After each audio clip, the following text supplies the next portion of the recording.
უპირველეს ყოვლისა, რაც შეეხება ეუთოს საპარლამენტო ასამბლეის პრეზიდენტის და წევრებისგან შემდგარ დელეგაციას, რა თქმა უნდა, მიზანი არის დიალოგის გაგრძელება იმ საკითხებთან დაკავშირებით, რომელსაც ზოგიერთი რადიკალური პოლიტიკური ჯგუფი საქართველოში და მის გარეთ ცდილობს, რომ საქართველოს მოსხოს ჩირქი. საპარლამენტო ასამბლეის პრეზიდენტმა გაიმეორა ის დასკვნა, რაც ეუთო ოდირის სადამკვირვებლო მისია 2024 წელს ჰქონდა არჩევნებთან დაკავშირებით და გახსოვთ თქვენ მაშინ თავარი დასკვნა, რაც გააჟღერა მისიის ხელმძღვანელმა 2022 წელს, საქართველოს ყავს არჩეული ხელისუფლება და მნიშვნელოვანია ახლა წინ გახედვა. სამწუხაროდ, მიუხედავად იმ პირობისა, რომელიც ჩვენ მივიღეთ მათ შორის ევროკავშირის მხრიდან, რომ მათთვის სახელმძღვანელო იქნებოდა ეუთოს სადამკვირვებლო მისიის დასკვნა, ჩვენ აქ მოგვატყუეს და ნაცვლად ამ დასკვნის საფუძველზე საქართველოსთან ურთიერთობის გაგრძელებისა, ჩვენ ბრიუსელის მხრიდან ნახეთ ცდილობა, რომ წაქეზებული იყო რადიკალური დღის წესრიგი, ნახეთ კონკრეტული უცხოური პოლიტიკური ჯგუფები, ქვეყნებიც კი, რომელიც აქეზებდნენ საქართველოში დემოკრატიის ძირგამოთხრელ საქმიანობას, უარყოფას დემოკრატიის და საბოლოო ჯამში ხელისუფლების ძალადობრივ დამხობას, როდესაც ჩვენ ნახეთ 4 ოქტომბერს ზოგიერთი უცხოური პოლიტიკური ჯგუფების და მათ შორის ზოგი ქვეყნის ლიდერის მხრიდან მხარდაჭერა ხელისუფლების ძალადობრივ დამხობის მიმართ. ასე რომ ეუთო ჩვენ ვართ ეუთოს საპარლამენტო ასამბლეის ძალიან აქტიური წევრები და მნიშვნელოვანია ეს, რომ ეუთოს საპარლამენტო ასამბლეა მისი ახალი ხელმძღვანელიც აგრძელებს იმ ხაზს, რომელიც უნდა ჰქონდეს უსაფრთხოების ორგანიზაციას კონსტრუქციული დიალოგისა და ამ მხრივ ჩვენ სრული მზადყოფნა აქვს. არჩევნების შემდგომ პერიოდთან დაკავშირებით იყო მათი მკითხაოდა რა ზოგადად აქციებზე იყო საუბარი. მე მაინტერესებს ადამიანის მდგომარეობაზე თუ იყო საუბარი მათი მხრიდან ამ კანონ პროექტების მიღებაზე. რაიმე რჩევა ან რაიმე თემასთან დაკავშირებით კრიტიკა ჰქონდათ? უპირველეს ყოვლისა დელეგაციას აინტერესებდა ჩვენი მოსაზრებები ბევრ საკითხთან დაკავშირებით, მათ შორის იმ ასე ვთქვათ ქმედებებთან თუ განვითარებებთან, რომელსაც ადგილი ჰქონდა მე-11 მოწვევის პარლამენტთან დაკავშირებით, როდესაც ოპოზიციამ ოპოზიციამ დემოკრატიის უარყოფით სცადა ძირი გამოეთხარა ქართული დემოკრატიისთვის მანდატების გაუქმების გზით. ჰქონდა საუბარი მას შემდეგ ყველა საკითხთან დაკავშირებით საკანონმდებლო ცვლილებებზე და ასე შემდეგ ის, რაც ზოგადად დღის წესრიგში დგას ხოლმე საერთაშორისო ორგანიზაციებში სხვადასხვა წევრის მხრიდან. ასე რომ ყველა დეტალზე მგონია საჭირო იყოს საუბარი, ჰქონდა ერთ საათიან შეხვედრა ცოტა მეტ ხანსაც გაგრძელდა პრინციპში, სადაც რა თქმა უნდა ყველა საკითხის მოცვა რთულია ხოლმე. დელეგაციას ექნება შეხვედრები ასევე აღმასვლელი ხელისუფლების წარმომადგენლებთან, ასე რომ ყველა საკითხი რაც საინტერესოა ეუთოს საპარლამენტო ასამბლეისთვის, ყველა საკითხი იქნება განხილული. კიდევ ერთხელ ჩვენთვის არ ქონდა როზე საუბარი ამ შემთხვევაში, თუმცა იცით რომ ჩვენ ველით ანგარიშს თვითონ ექსპერტის მხრიდან, რომელიც მოსკოვის მექანიზმის ფარგლებში იყო ჩამოსული. კიდევ ერთხელ ჩვენთვის არის რამდენიმე რამ მნიშვნელოვანი, კერძოდ პირველი რომ ჩვენ დგავართ სიმართლეზე, ეს არის ჩვენი მყარი და მთავარი ფუნდამენტი, რომელიც დღემდე ვერავინ ვერ მოარყია, იმიტომ რომ შესაძ დგახარ სიმართლეზე, იქ შეუძლებელია, შეიძლება მოკლევადიანი ხელოვნური პრობლემები ვინმე შეგიქმნას, მაგრამ შეუძლებელია ხანგრძლივად ვინმე შეძლოს სიმართლის დამალვა და ტყუილზე აწყობა, როგორც ამას აკეთებს დღევანდელი ბრიუსელი. ჩვენ გარდა ამისა მნიშვნელოვანია ჩვენთვის, რომ საერთაშორისო ორგანიზაციები არ იყოს გამოყენებული იარაღად პოლიტიკური ზოგიერთი ქვეყნის თუ პოლიტიკური ჯგუფის პოლიტიკური დღის წესრიგის გასატარებლად, როგორც ამას მაგალითად პასეს შემთხვევაში, ევროპარლამენტის შემთხვევაში ახერხებენ, ეუთოს საპარლამენტო ასამბლეა საბედნიეროდ ჯერჯერობით ამ გავლენისგან არის მეტნაკლებად დაცული და ცდილობს მათ შორის ასამბლეის ხელმძღვანელობა, რომ ამ რთულ პირობებში განსაკუთრებით გაერკვიოს თავად სიმართლეში და ის თავსმოხვეული პროპაგანდა და დეზინფორმაცია, რომელიც ბრიუსელიდან გვესმის ქართული ხალხის წინააღმდეგ, ეს დეზინფორმაცია და პროპაგანდა არ მიიღონ უკრიტიკოდ. სამსახურში დაწყობილ გამგებლებზე კითხავთ, ნახეთ რომ დაიბარეს წინააღმდეგელი კიდე რამდენიმე ადამიანი და ისინი ნაწილობრივ ცდილობენ დისტანცირებას იმ განცხადებებისგან, რაც გააკეთეს მათ. რას ნიშნავს ეს განცხადებები იმ უსაფრთხოების ჭრიში, რაშიც ახლა ქვეყანა იმყოფება, როდესაც რეგიონში ფაქტობრივად არის ცეცხლი გახსნილი, ხო? რას ნიშნავს მათი განცხადებები და რა შეიძლება გამოიკვეთოს ამ გამოძიების შედეგად?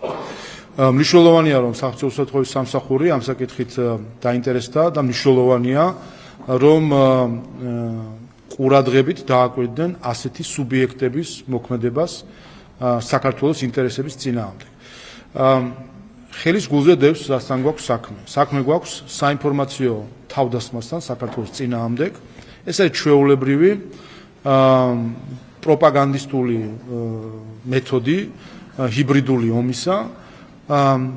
პირდაპირ გაწერილია სახელმძღვანელოებში, როგორ იქნება ყალბი კვაზი მეცნიერული ნაშრომები, კვლევები ეგრეთ წოდებული, რომელიც შემდეგ და პირდაპირ არის ნაბიჯებად გაწერილი, რომ იქნება ჯერ ყალბი კვლევა, რომელიც ტირაჟირება ხდება შემდეგ მედიის მხრიდან, შემდეგ ხდება ამაზე გამოხმაურება და ამით იქნება აღქმა გარკვეულ ქვეყანასთან დაკავშირებით, ამ შემთხვევაში საქართველოს წინააღმდეგ პირდაპირ საინფორმაციო ომი, რომლის მონაწილეებად ისახებიან უცხოეთიდან დაფინანსებული აქტორები.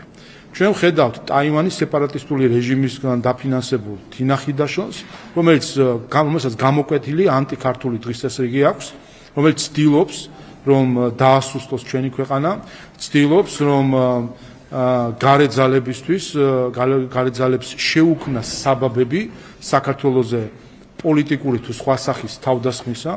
ვხედავთ გიორგი კანდელაკს, რომელიც ასევე უცხოეთიდან დაფინანსებული ადამიანი არის, რომელიც ყველა კრიტიკულ მომენტში ის არის ხოლმე პირველი ადამიანი, რომელიც ცდილობს დაბნეულობის შემოტანას საზოგადოებაში, ცდილობს გარედან დარტყმის ობიექტი აქციოს საქართველოს. შეგახსენებთ, გიორგი კანდელაკი არის ის ადამიანი, რომელიც ჯერ კიდევ 2017 წელს, როდესაც უვიზო მიმართულებას გვაძლევდნენ, მაშინ დარბოდა კარიდორ დერეფენში და ცდილობდა მაშინ ჩაეშალა ეს პროცესი. შეგახსენებთ სამების ტაძარში ხატთან დაკავშირებული სკანდალი, რომ გიორგი კანდელაკი იყო, რომელმაც არაფრისგან შეეცადა, რომ სკანდალი შეექმნა. ეს ადამიანი არის პირდაპირ ჩანს ხელით იკვეთება, რომ არის ადამიანი, რომელიც მუშაობს იმისთვის, რომ უცხო ძალებს შეუქმნას საბაბები საქართველოს თავდასხმისა. ასე რომ ეს ილუსტრაცია არის ეკა გიგაური, ესტონელი NGO-შნიკი, რომელიც ზუსტად ამას აკეთებს და ჩვენ ხედავთ პირდაპირ საქართველოს ფიქრობ მათთვის, ვისაც უნდა იკვლიოს დეზინფორმაციისა და ჰიბრიდული ომის მეთოდები, საქართველოში შეუძლია ჩამოვიდნენ და ამაზე დისერტაციები წერონ, თუ როგორ ეხმარებიან ადგილობრივი ყორღანაშვილები უცხო ძალებს იმისთვის, რომ საქართველოს გახადონ მათი თავდასხმის ობიექტი. ნახეთ, პირდაპირ არის, ასე ვთქვათ, სქემა, რომელიც გამოჩნდა, დაიწერა ორი დეზინფორმაციული პროპაგანდისტული სტატია, ორივეს ავტორები არიან ქართველები და საზოგადოებრივ გამოქვეყნდა. შემდეგ უბრალოდ სამი არის თინა ხიდაშელი, რომელიც რაღაც კვლევებზე საუბრობს, დაკვირვებებზე, გიორგი კანდელაკი და კიდე ერთი ქართველი ქალი, რომელმაც ასევე შილში გამოაქვეყნა სტატია. ყველა სამივე ეს ეგრეთ წოდებული კვლევები არის ცრუ კვლევები, რომელიცმაც უნდა შექმნას საბაბი, რომ აიწიოს საინფორმაციო ხმაური ამასთან დაკავშირებით, მოხდეს გაისმას ბრალდებები საქართველოს წინააღმდეგ, შემდეგ გამოვიდეს ადამიანი და მართლაც მძიმეა, როდესაც ყოფილი სამხედრო და ჩვენი სამხედრო ძალების ერთ-ერთი ყოფილი მაღალი ხელმძღვანელი პირდაპირ ეთერში ასახელებს მისი აზრით, სად იქნებოდა კარგი, რომ ის ვინც ემტერება ჩვენს ეკონომიკურ ინტერესებს, მიიტანოს დარტყმა. ასე რომ ეს არის მთელი სქემა, სადაც ხედავ ჩვენ ქართულ ყორღანაშვილებს, რომლებიც პირდაპირ თანამშრომლობენ უცხო ძალებთან იმისთვის, რომ შექმნან საბაბები საქართველოზე სხვადასხვა სახის საინფორმაციო პოლიტიკური თუ სხვა სახის თავდასხმები. რა უარყო? გამოძიება როდესაც დაიწყო და მიმართვა იყო გივით არგამაძესთან დაკავშირებით, ითქვა რომ დაკავშირება მასთან ვერ ხერხდებოდა, თუმცა რაღაცნაირად ესე შეიფიქრა რომ თითქოს სახელმწიფო უსაფრთხოების სამსახური ვერ პოულობდა გივით არგამაძეს. აი ამის რა მიზანი შეიძლება ჰქონოდა აი ესეთი კამპანია, მისი მხრიდანაც გაკეთდა განცხადება და თქვა როგორ ახსენებთ რა კამპანია იყო ეს? მე მგონი საზოგადოება აკვირდება რომ სახელმწიფო უსაფრთხოების სამსახურს ვისი პოვნაც უნდა ძალიან ადვილად პოულობს და ვისი პასუხისგებაში მიცემაც ვისთვის პასუხისგებაში მიცემის საფუძველი აქვს ძალიან ადვილად მისცემს პასუხისგებაში არავის და არაფერს სამხრივ არ ერიდება ასე რომ არ ინერვიულოს არავინ ვით საპოვნელია ყველას იპოვნის ჩვენი სახელმწიფო და თუ ვინმე წარსადგენი არის მართლმსაჯულებაში მასაც წარადგენენ. რაც შეეხება კიდევ ერთხელ რომ ავხსნათ ლანდშაფტი ჩვენ ვხედავთ ეს იგივე სქემა რომელიც გამოყენებული იყო უკრაინაში ომის დაწყების დღიდან ზუსტად იგივე სქემა იგივე ადამიანები ქართველი ყორღანაშვილები რომლებიც დგანან უცხო ძალების სამსახურში და საკუთარ სამშობლოს ქმნიან დარტყმის ობიექტად. ეს არის რეალობა მეხუთე კოლონა რომელიც ჩვენ შიგნით ყავს და ამაზე უნდა ვისაუბროთ ამის შემდეგ რომ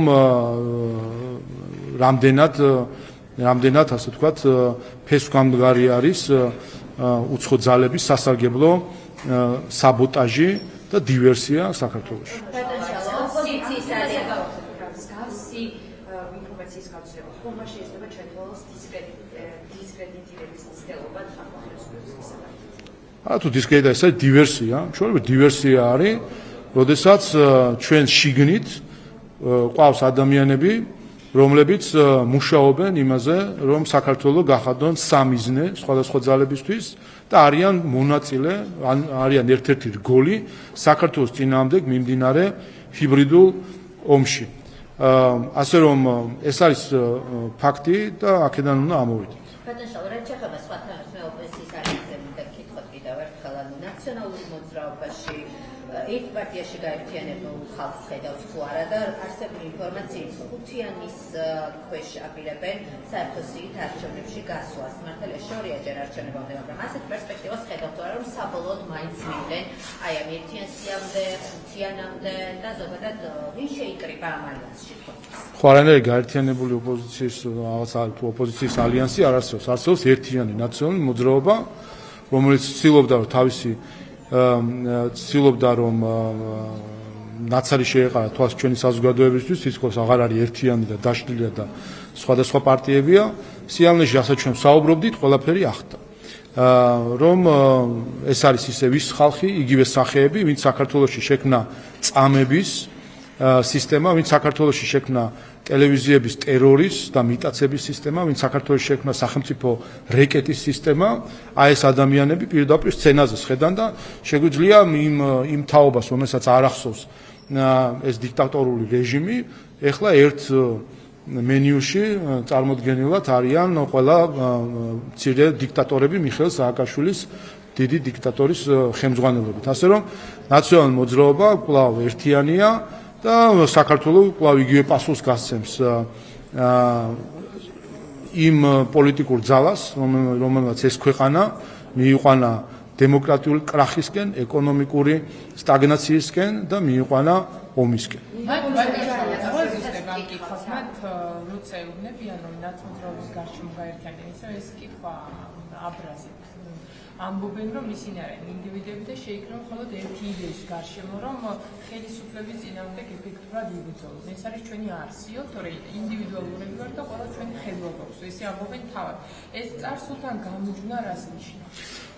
ზოგადად ნაცობა როგორც იდეოლოგია არ ეფუძნება ინდივიდებს და ეს არის მთავარი სირთულე მათ შორის, ვინაიდან ეს არის კოლექტიური აზროვნების მქონე ჯგუფი, რომლის მთავარი ამოსავალი წერტილი არის სხვისი მსახურება, სხვა ქვეყნის მსახურება, სხვა ძალების მსახურება და მათი მოსაწონარის გაკეთება. ასე რომ ინდივიდები არ არსებობენ, იმ სცენაზე არ არიან ინდივიდები, ეს არიან ნაცები, კოლექტიური ნაცები, რომლის მთავარი იდეოლოგია სწორედ ეს არის და ვხედავთ ყოველ მათი განცხადება რა არის, რომ პირველი ნაციონალურ მოძრაობა შეიკრიბა და პირველი გადაწყვეტილება რაც გეგმის როგორ წავიდნენ ამერიკაში.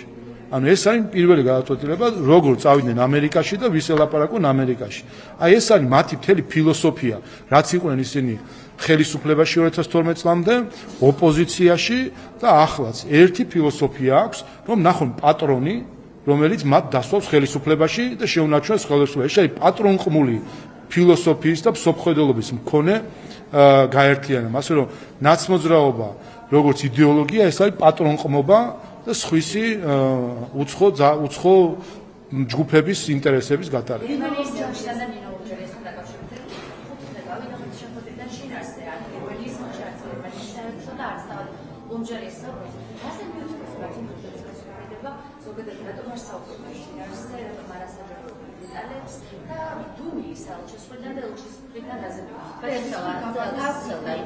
ვიზა ლიბერალიზაციის საკითხი შეეხებოდა რეალურად ეს შეხვედრა უარყოფა ასეთი კატეგორიული არ ყოფნა და თანაც ამას დაემატა სცენა გაპარვის ნინო ლომჯარიასი დიპლომატიური სამსახურის ჩართულობით. ეს დამატებით კითხვებს გიჩვენთ თუ არა თავად სასაუბრო თემასთან დაკავშირებითაც. ხო, თავად სცენა ქონდა გარკვეული გერმანული ესთეტიკა იმ მხრივ რომ ასეთი სცენები აღმოსავლეთ ბერლინ და დასავლეთ ბერლინში რო გარბოდნენ ალბათ გადაყავდათ ხოლმე ფარულად რაღაც ესეთი სცენები გვაქვს ნანახი ასე რომ იგრძნობა გარკვეული გერმანული ესთეტიკა ამაში. ერთი მეორე ხედავთ რა ბატონი პეტერის პოზიციებს საქართველოსთან დაკავშირებით, ვიცნობთ რა ქალბატონ ნინო ლომჯარიას პოზიციებს საკუთარ სამშობლოსთან დაკავშირებით. ამის და იმ ინფორმაციის შეჯერებით მე ნაკლებად მეპარება ეჭვი რომ ეს ასე არ ყოფილიყო. ჩვენ სამწუხაროდ ბატონი პეტერისგან ხედავთ დამოკიდებულებას ქართული ხალხის მიმართ და არ ვიცი რატომ აქვს მას ესეთი დამოკიდებულება გარკვეული ზიზღი ქართული ოცნების და მისი ამომრჩევლის მიმართ. მე მინდა ბატონ პეტერს უთხრა რომ ქართულ ხალხს და განსაკუთრებით ქართულ ოცნებას მის ამომრჩევლებს ნუხდის ზიზღის ობიექტად. ჩვენ არ ვფიქრობთ რომ სწორია რომ ზიზღის ობიექტად წარმოსახო საქართველო, მისი მოსახლეობა, მისი ხელისუფლება და სამწუხაროდ მის პოზიციებში, მის გამონათქვამებში სამწუხაროდ ეს ზიზღი ძალიან ნათლად ჩანს. რაც საკმაოდ მძიმე არის რომ იმის ფონზე რა პარტნიორობა საქართველოს და გერმანიას შორის არსებობდა, დღეს ყავს ადამიანი, რომელიც წარმოადგენს გერმანიას და რომელიც პირდაპირ გვაჩვენებს მის პიროვნულ დონეზე ფაქტობრივად ზიზღის პოზიციას ქართული ოცნების მიმართ, ხელისუფლების მიმართ, მისი ამომრჩევლების მიმართ. და სულ აპელირებს რაღაც თეორიულ თუ წარმოსახვით საქართველოსზე, რომელიც ყოველ დღე მას ხდება და იმადლიერება და რაღაც ამითი უნდა რომ დაიმშვიდოს თავი, მაგრამ კიდევ ერთხელ არ არის სწორი რომ ზიზღის ობიექტი გახადო საქართველო, ქართველი ხალხი, მისი ხელისუფლება. ეს არ არის ევროპული საქციელი, ეს არ არის ევროპული მიდგომა, ეს არ არის ბოლო ათწლეულების გერმანული მიდგომა, რომ ზიზღი დათესო სხვა საზოგადოებაში. ასე რომ სამწუხარო საკითხი მოვლენასთან საქმე, თუმცა ბატონი პეტერის შემთხვევაში ფიქრობ ეს უკვე უიმედო შემთხვევა არის. ჩვენ მხოლოდ ისღა დაგვრჩენია რომ დაველოდოთ ივნის, როდესაც ის წავა საქართველოდან და იმედი მაქვს რომ შემდეგი ადამიანი ვინც ჩამოვა ამ ყველაფერს გაითვალისწინებს. სამწუხაროა რომ 30 წლიანი ჭიდრო პარტნიორობა საქართველოს და გერმანიას შორის ამ ადამიანმა 3 წელიწადში დაანგრია.